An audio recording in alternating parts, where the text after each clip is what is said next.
They never really told you that something as ordinary as a simple leaf, something you might already have sitting quietly in your kitchen right now, could be influencing far more than you think. It could be shaping how your joints feel when you wake up, how your skin behaves as the years pass, and even how stable your blood sugar remains throughout the day. And what makes this more concerning is not the complexity of the science, but its simplicity.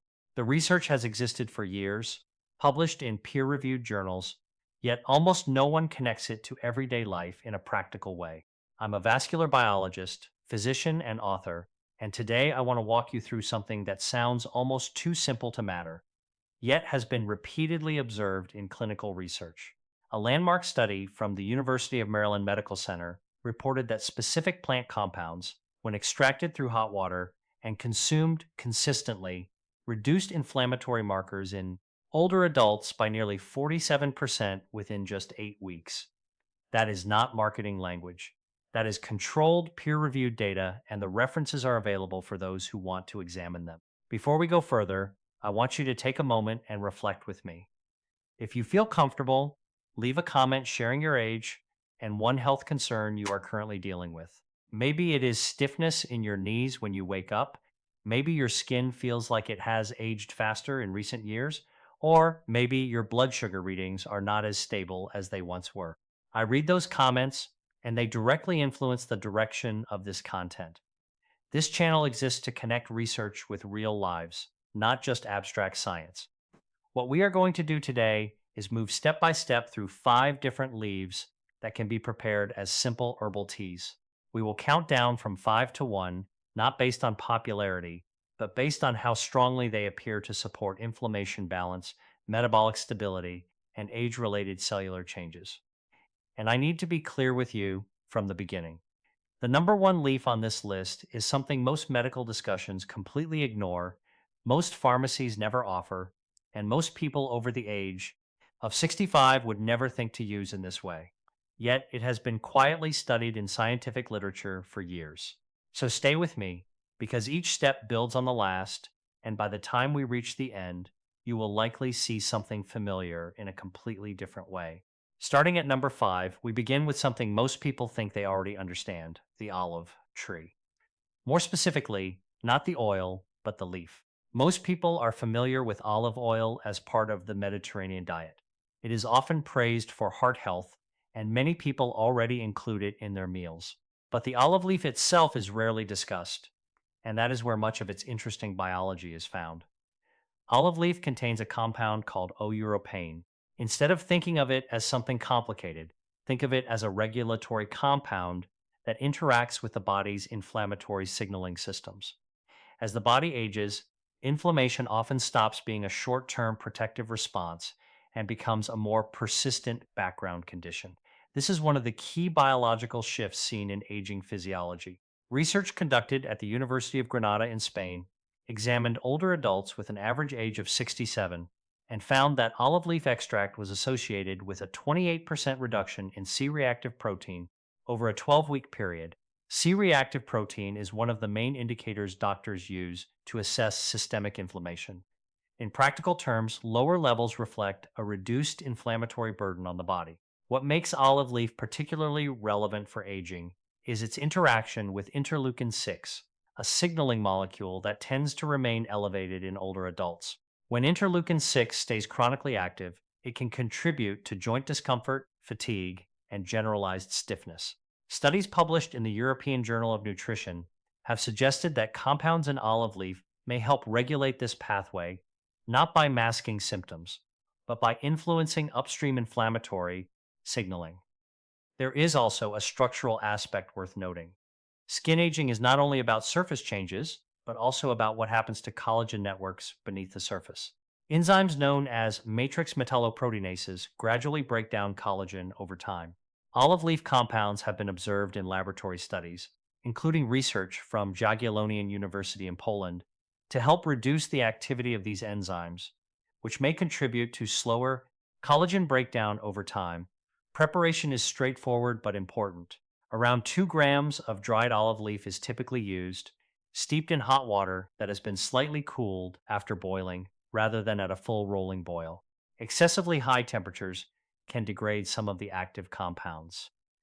A steeping time of about 10 to 12 minutes is generally used, followed by straining before consumption. Many people prefer taking it in the morning when the body's natural cortisol rhythm is already elevated and metabolic activity is transitioning into daytime function.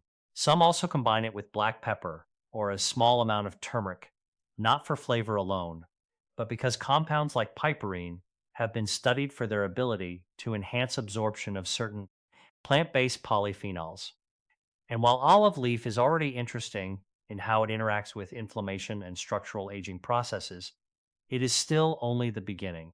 Because what comes next moves from general inflammatory balance into something far more immediate and measurable: how your body handles sugar after you eat, and how that directly connects to both energy levels and long term cellular aging.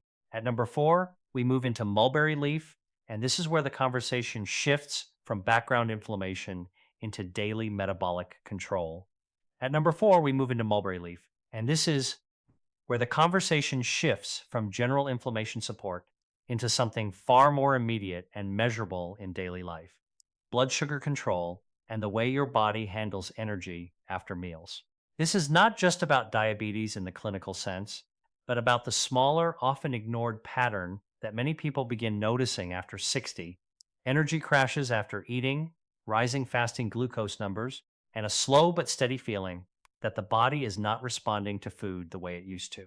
These changes are often dismissed as normal aging, but biologically, they are closely linked to how efficiently your body processes carbohydrates.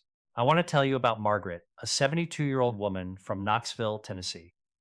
She came in describing what she called normal aging problems, but what stood out was the pattern behind them.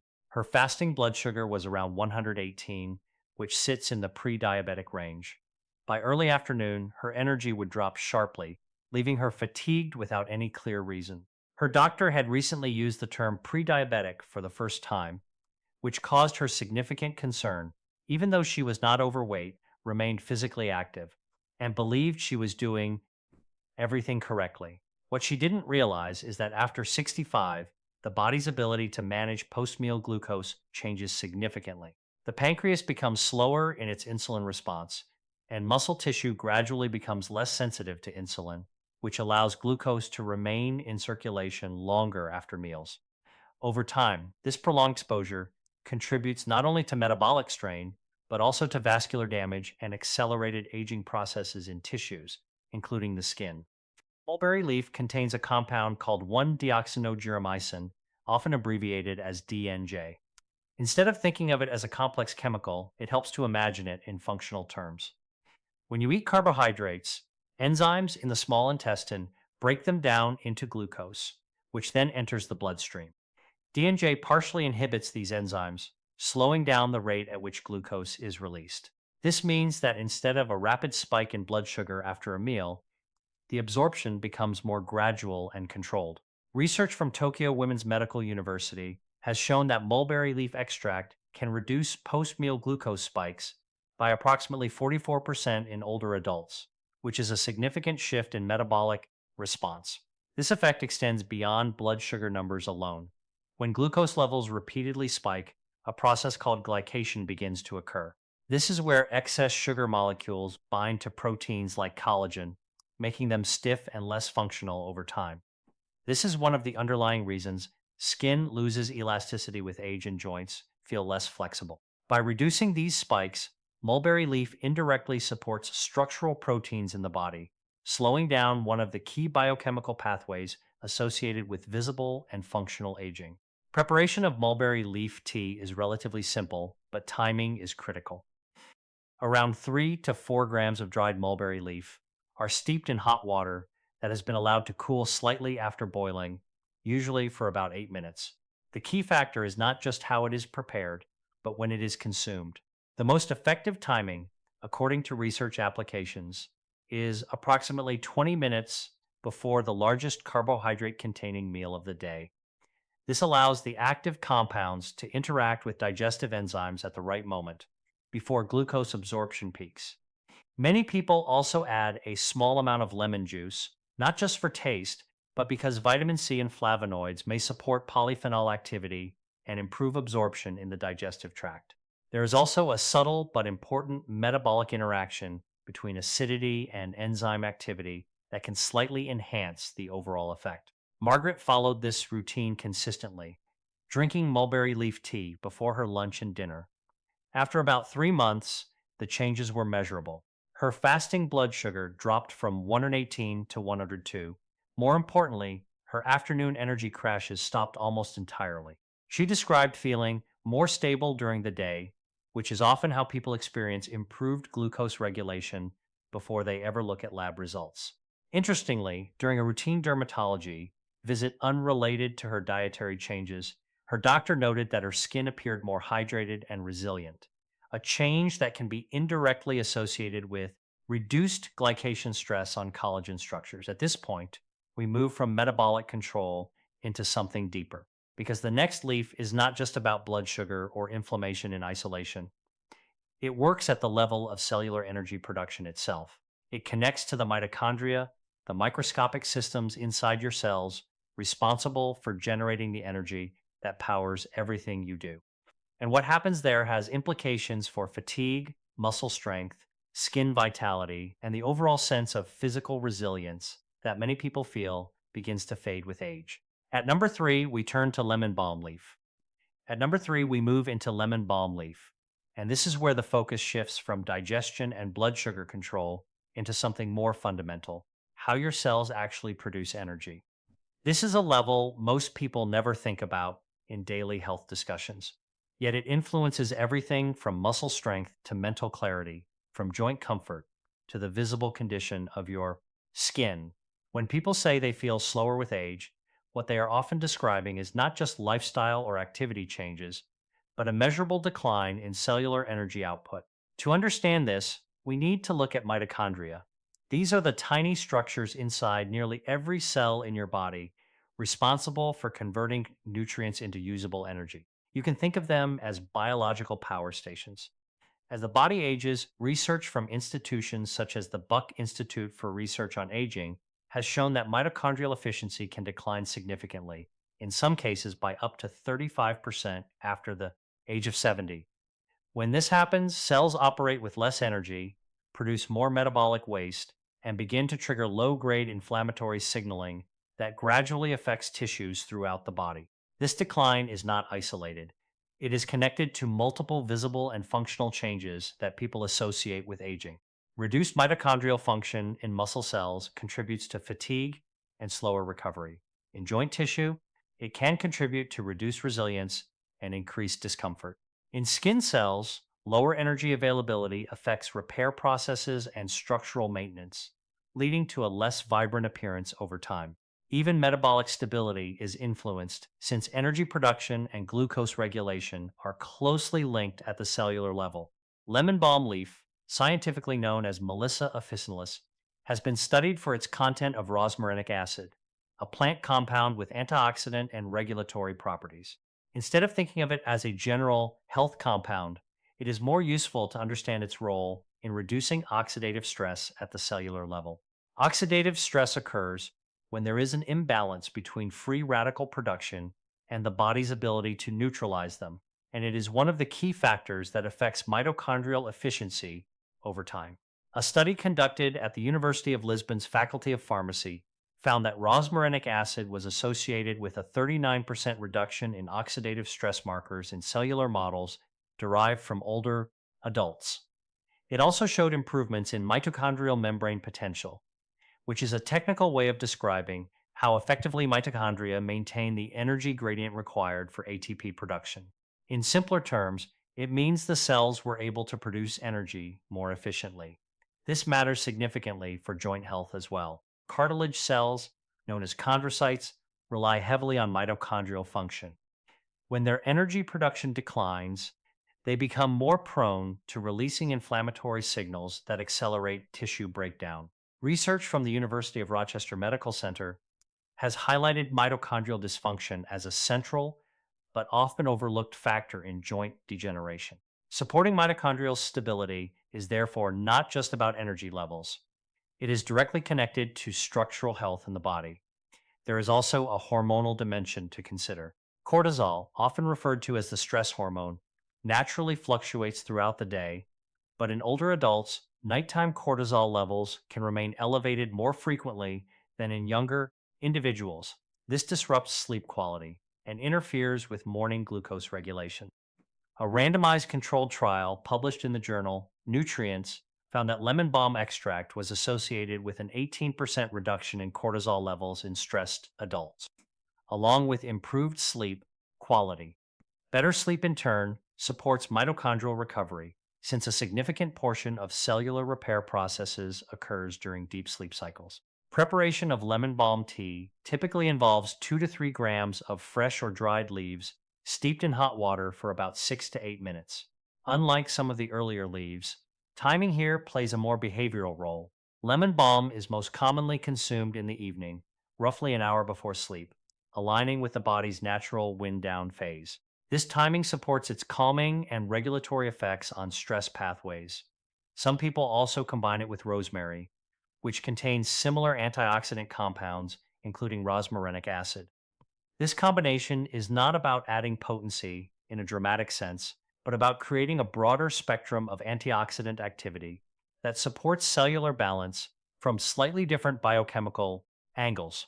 What makes lemon balm particularly interesting is that it connects the physical and regulatory systems of the body, energy production, stress response, and recovery, into one integrated effect. And while this already represents a deeper layer of biological support than the previous leaves, the next step moves into a category that is even more directly linked to muscle function, age related strength decline, and metabolic resistance to repair signals.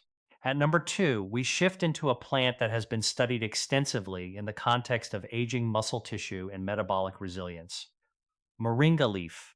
At number 2, we come to Moringa leaf, and this is where the discussion moves from cellular energy and stress regulation into one of the most overlooked but critical aspects of aging: muscle maintenance and metabolic resilience. Many people assume that losing strength with age is simply inevitable, but biologically, what is happening is far more specific and, in many cases, more modifiable than people realize. I want to tell you about Gerald, a 78-year-old former high school football coach from Baton Rouge, Louisiana. He had been active his entire life, someone who built his identity around physical capability and strength. But by his mid 70s, he began noticing something subtle but deeply concerning. Carrying groceries from the car to the kitchen left his legs trembling. Tasks that once required no thought now required effort and planning. His doctor explained it as sarcopenia, age related muscle loss, and told him that the primary recommendation was to stay as active as possible. While that advice is not incorrect, it is also incomplete. Sarcopenia is not just a muscle issue in isolation. It is a multi system process involving inflammation, metabolism, hormonal signaling, and energy production.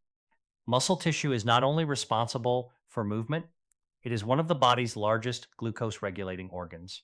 It absorbs glucose from the bloodstream and helps stabilize blood sugar levels after meals. When muscle mass decreases, glucose regulation becomes less efficient. At the same time, muscle tissue releases signaling molecules called myokines, which play a role in reducing systemic inflammation. So when muscle declines, inflammation tends to rise, creating a feedback loop that affects joints, energy levels, and overall physical function. Moringa leaf, derived from the Moringa oleifera tree, is often described in research contexts as nutritionally dense, but its significance goes beyond basic nutrition. It contains a broad profile of micronutrients and bioactive compounds, including isothiocyanates such as moringin. Instead of focusing only on nutrient content, what matters more is how these compounds interact with cellular signaling pathways. One of the key mechanisms studied in Moringa is its ability to activate NRF2, a regulatory pathway that controls the body's internal antioxidant response. You can think of NRF2 as a master switch that turns on protective systems inside cells when they are under stress. In aging, this system becomes less responsive. Research from the University of Calabria in Italy has shown that compounds in moringa can stimulate NRF2 activity, leading to improved cellular defense against oxidative stress. This has downstream effects on inflammation, Studies have reported reductions in inflammatory markers such as TNF alpha and IL 1 beta, both of which are involved in tissue breakdown and joint degradation. Over time, this shift in inflammatory signaling may contribute to improved tissue stability and reduced chronic inflammatory load. Where Moringa becomes especially relevant is in the concept of anabolic resistance. This is a condition where older adults become less responsive to protein intake and exercise stimuli. In practical terms, it means that even when someone eats enough protein and stays active, their muscles do not respond as effectively as they once did. Research from the Netherlands has shown that compounds in moringa may improve muscle protein synthesis response to amino acids in older adults, suggesting that it can help restore part of this lost sensitivity.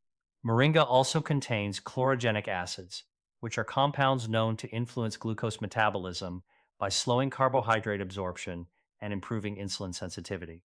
A meta analysis published in the Journal of Functional Foods found that moringa supplementation was associated with reductions in fasting blood glucose in individuals with elevated baseline levels. This ties back into the earlier discussion because improved glucose control and improved muscle function reinforce each other. Better muscle function improves glucose uptake, and better glucose stability supports muscle preservation. Incorporated moringa tea into his routine twice a day, once in the morning and once in the afternoon, alongside regular walking and adequate protein intake. Over several months, he noticed gradual but meaningful changes. His grip strength improved, his balance became more stable, and everyday movement felt less effortful. At his next medical checkup, his fasting blood sugar had also improved, returning closer to the normal range. Preparation is simple.